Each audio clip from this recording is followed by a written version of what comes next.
Tov, Boker Tov, Chodesh Tov.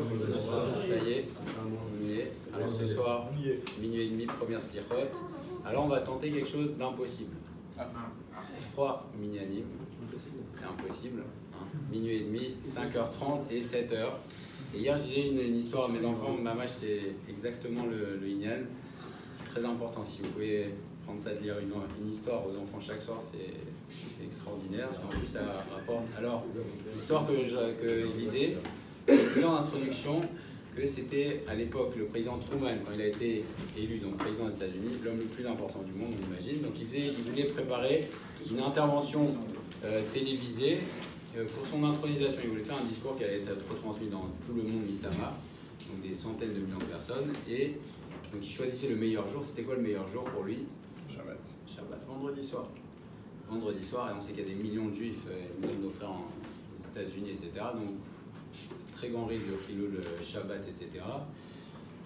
Bon, qu'est-ce qu'on va faire? Il y a une femme qui a dit, j'écris une lettre au président Truman.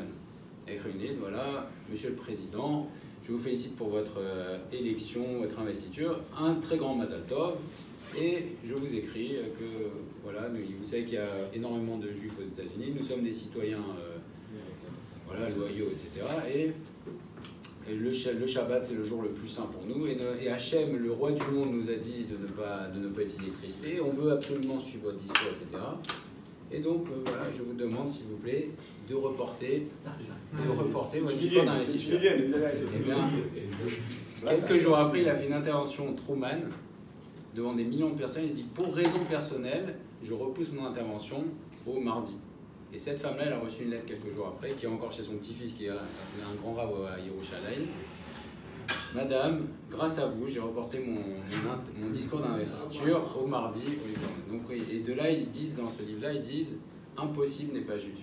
Ça n'existe pas, il n'y a pas d'impossible. Quand il y a Kadosh Baruch Hu, alors on va faire, on dit « Eshem Hashem Naaseh V'Atzliach ». Au nom d'Hachem, on va faire, et on va réussir les Hashem, mais il faut la participation de chacun. Alors on a fait effectivement 3 parce qu'il y avait beaucoup qui voulaient aussi minuit et demi, donc on a fait minuit et demi, 5h30 parce qu'il y a une 6h30 qui voulaient reprendre, et 7h aussi, on a fait 7h plutôt que 7h15 pour ceux qui peuvent, pour les enfants, etc. Donc chacun, c'est-à-dire que chacun essaye de voir tout ce qu'il peut faire pour que le Shem Hashem Naaseh V'Atzliach B'ezrat Hashem.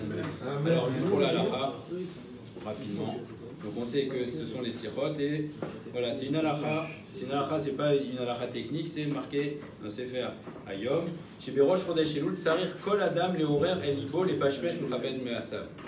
C'est une halakha, c'est chaque homme à partir d'aujourd'hui, il doit Leorer El Libo réveiller dans son cœur les Pashpesh Uchapez Measav, chercher dans ses masim et la Shuv El Hashem et revenir vers Kadosh Baruch Hu qui Uzman Ratson et Kavet Shuva Ben Shel Yachid Ben Shel Sibo. C'est à partir de ce moment-là, effectivement, il y a les slichot, on a dit qu'il faut que ce soit dans le bon esprit les slichot. Il y a dit la voûte, mais c'est avec l'Ev Nishba, on vient demander pardon à Kadosh Baruch Hu. On dit celui qui vient, qui pense que c'est une fête, alors vaut mieux qu'il reste au lit. On a une simcha quelque part de pouvoir demander pardon à Kadosh Baruch Hu, mais c'est dans la bonne ambiance de demander pardon à Kadosh Baruch Hu et chacun doit réfléchir, prendre un temps de réflexion, les horaires et libo pour revenir B'ezrat Hashem tous à Kadosh Baruch Hu et qu'on ait une grande chouva chez les Mabeyachid, Betzibur et une bracha extraordinaire. Comment? On peut aussi faire après la tefila. On peut aussi faire après la tefila. Alors celui qui ne peut pas peut faire effectivement même. Il peut faire même après la tefila. Il peut faire aussi même.